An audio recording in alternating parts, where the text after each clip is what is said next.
Good morning everyone, I am Shilpa Das and welcome to 5 Paisa. इस video में हम देखने वाले हैं intraday Nifty, bank Nifty levels, साथ ही आपको रेकमेंड करेंगे 5 स्टॉक्स जिन्हें आप होल्ड कर सकते हैं 7 to 10 डेज के लिए। इसके अलावा कुछ बहुत ही इंपॉर्टेंट स्टॉक्स से रिलेटेड न्यूज़ एंड अपडेट्स पर भी हम नजर डालेंगे। लेकिन इससे पहले कि हम वीडियो में आगे बढ़ें, अगर अभी तक आपने हमारे चैनल को सब्सक्राइब नहीं किया तो ज़रूर सब्सक्राइब कर लें, क्योंकि डेली बेसिस पर थ्रू आउट द डे हम आपसे शेयर करते हैं बहुत सारे ट्रेडिंग, इन्वेस्टमेंट और स्टॉक रिलेटेड अपडेट्स, और साथ ही आपको स्टॉक रिकमेंडेशंस भी हम देते हैं।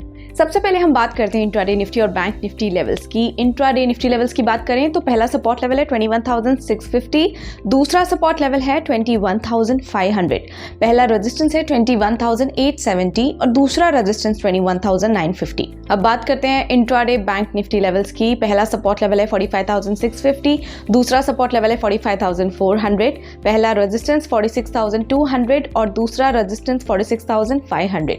तो चलिए इसी के साथ फिर निफ्टी का वीकली एक्सपायरी डे है तो फिर निफ्टी लेवल्स पर भी नजर डाल लेते हैं, जिसमें कि पहला सपोर्ट लेवल है फिर निफ्टी का 20,300, दूसरा सपोर्ट लेवल है 20,230, पहला रेजिस्टेंस है 20,430 और दूसरा रेजिस्टेंस है 20,480। चलिए अब बात करते हैं 5 momentum stocks for the day के बारे में, यानी कि आपको रेकमेंड करेंगे 5 स्टॉक्स जिन्हें आप होल्ड कर सकते हैं 7 to 10 डेज के लिए। सबसे पहले है एलेम्बिक लिमिटेड। यहाँ पर वॉल्यूम स्पर्ट है तो आप इसे बाय कर सकते हैं 101.70 पर। स्टॉप लॉस 97.60 रख सकते हैं, पहला टारगेट 106 रख सकते हैं और दूसरा टारगेट 110 रख सकते हैं। नेक्स्ट स्टॉक है सेल। यहाँ पर राइजिंग वॉल्यूम है, बाय कर सकते हैं 135.30 पर। स्टॉप लॉस 130 रख सकते हैं, पहला टारगेट 141 और दूसरा टारगेट 147 पर रख सकते हैं।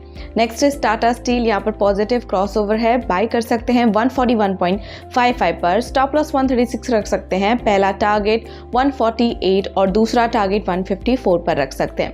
अगला स्टॉक कोल इंडिया। यहाँ पर बुलिश मोमेंटम है, आप इसे बाय कर सकते हैं 440 पर। स्टॉप लॉस 427 रख सकते हैं, पहला टारगेट 454 और दूसरा टारगेट 467। नेक्स्ट स्टॉक है ग्रेफाइट। यहाँ पर रेजिस्टेंस ब्रेकआउट है तो आप इसे बाय कर सकते हैं 586 पर। स्टॉप लॉस 568 लगा सकते हैं, पहला टारगेट 604 और दूसरा टारगेट 622 रख सकते हैं। चलिए अब बात कर लेते हैं उन कॉल्स की जो हमने आपको रेकमेंड किए थे, देखते हैं कि उनके परफॉर्मेंसेस कैसे रहे।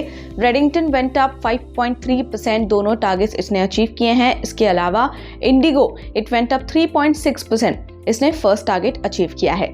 चलिए अब नजर डालते हैं स्टॉक्स एंड न्यूज पर, जिसमें आज देखेंगे सुवेन फार्मा, टाटा केमिकल्स और BASF के बारे में। सुवेन फार्मा के Q3 रिजल्ट की बात करें तो नेट प्रॉफिट इनका 56.6% ईयर ऑन ईयर डाउन रहा है, revenue 37.9% year on year down रहा है, EBITDA 55.6% year on year down रहा और margin at 29.7% versus 41.5% year on year. Tata chemicals के Q3 रिजल्ट देखें तो नेट प्रॉफिट इनका 60.3% डाउन रहा है compared to last quarter, revenue 10.1% down रहा, EBITDA 41.2% डाउन रहा and margin at 14.5% versus 22.2% year on year.